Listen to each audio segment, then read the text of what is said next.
हमारे देश के अंदर जितने भी राजनेता हैं वो 99% अनपढ़ हैं और जो 1% पढ़े लिखे राजनेता हैं उनमें से जो मुझे सबसे ज्यादा पसंद हैं वो हैं बैरिस्टर ओवैसी साहब, क्योंकि वो अपने शब्दों के साथ कुछ इस तरह खेलते हैं कि किसी को ये पता ही नहीं चलता कि कब और कहां किसको पेल दिया। उनका एक वीडियो बहुत ज्यादा वायरल हो रहा है, आप भी एक बार पहले उनका ये वीडियो देखिए, उसके बाद में बात करते हैं।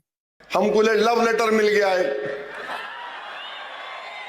नहीं आप हेट स्पीच नहीं देना।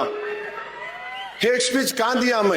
दोस्तों, जैसा कि आप सबने वीडियो देख लिया, बैरिस्टर ओवैसी साहब को भरी सभा के अंदर एक नोटिस थमाया जाता है और उनसे कहा जाता है कि आप भड़काऊ बयान नहीं दे सकते। लेकिन ओवैसी साहब ने कहा कि अभी तो मैंने सभा भी स्टार्ट नहीं की और उससे पहले ही मुझे नोटिस मिल गया कि आप भड़काऊ बयान नहीं दे सकते। ये कैसी राजनीति है दोस्तों? एक इंसान को सभा करने से पहले ही नोटिस थमा दिया जाता है कि आप क्या बोलोगे और क्या नहीं। दोस्तों, क्या इस देश के अंदर हमारे बोलने की आजादी को भी छीन लिया जाएगा? दोस्तों, ओवैसी साहब हमेशा गरीब और दलित आदिवासियों की बातें करते हैं और इसीलिए वो मुझे सबसे ज्यादा अच्छे और बेस्ट नेता लगते हैं। हालांकि हमारी विधानसभा से मैं आपको क्लियर कर देता हूं कि बैरिस्टर ओवैसी साहब की पार्टी चुनाव नहीं लड़ती, लेकिन जब भी मैं उनको सुनता हूं तो मुझे सुकून महसूस होता है, क्योंकि एक तो वो पढ़े लिखे नेता हैं और अपने शब्दों से कुछ ऐसा जाल पिरोते हैं कि अच्छे अच्छे राजनेता उनके शब्दों को पकड़ ही नहीं पाते। दोस्तों, बैरिस्टर ओवैसी साहब जिस तरह से इस वीडियो में पुलिस विभाग के बारे में कह रहे हैं वो एक मजाकिया अंदाज है और उनका ये वीडियो बहुत ज्यादा वायरल है। लेकिन इनकी इन बातों में भी सच्चाई है। इसी तरह से और भी राजनेता हैं जिनकी बातों को दबा दिया जाता है और सीरियस नहीं लिया जाता। हम और आप उनको कभी सपोर्ट नहीं करते जो हमारी हक में आवाज उठाते हैं, लेकिन हम और आप सिर्फ अपने धर्म को देखकर, जात को देखकर वोट करते हैं और बाद में जब वो राजनेता या वो नेता जीत कर आता है तो हमारी किसी भी समस्या का हल नहीं निकालता और इसी वजह से हमें और आपको दर दर की ठोकरें खाना पड़ता है। तो मैं आप सबसे रिक्वेस्ट करता हूं कि आपकी विधानसभा में जो भी चुनाव लड़ता है और आपके घर पर जब वो वोट मांगने के लिए आता है तो आपको ये सवाल उनसे जरूर करना चाहिए कि हाँ, हम आपको वोट तो कर देंगे, लेकिन आप हमारे लिए क्या करोगे? अगर हम इसी तरह से आंखें बंद कर वोट करते रहे तो ना तो हमारे एजुकेशन को ठीक किया जाएगा, ना ही हमारी हॉस्पिटलों को ठीक किया जाएगा और ना ही हमारे फ्यूचर के लिए आगे कुछ किया जाएगा। ये जितने भी राजनेता हैं, इनके जो बच्चे हैं वो विदेशों में पढ़कर आते हैं और हमें और आपको ये बताया जाता है कि आप रैलियों में दरिया बिछाइए। दोस्तों, ये कहां तक सही है? जितने भी राजनेता हैं उनके जितने भी बेटे हैं या बेटियां हैं उनको आपने कभी भी किसी रैली में नहीं देखा होगा, किसी दंगे में नहीं देखा होगा, किसी प्रोटेस्ट में नहीं देखा होगा, क्योंकि इनके जितने भी बच्चे हैं वो सारे के सारे विदेश पढ़ते हैं और वो अपनी जिंदगी को बेहतर बनाने में लगे हुए हैं। और ये राजनेता हमें और आपको हिंदू मुसलमान में उलझा कर रखते हैं। इनको पता है अगर जनता पढ़ लिख जाएगी तो वो सवाल पूछेगी और अगर सवाल पूछ लिया तो इनके पास जनता का सवाल जवाब देना नहीं बनेगा। इसीलिए ये लोग हमें और आपको हिंदू मुसलमान में उलझा कर रखते हैं। दोस्तों, आपकी इस वीडियो पर क्या राय है मुझे कमेंट बॉक्स में कमेंट करके जरूर बताएं और बैरिस्टर ओवैसी साहब का ये वीडियो क्या आपने भी देखा है मुझे कमेंट में जरूर बताएं।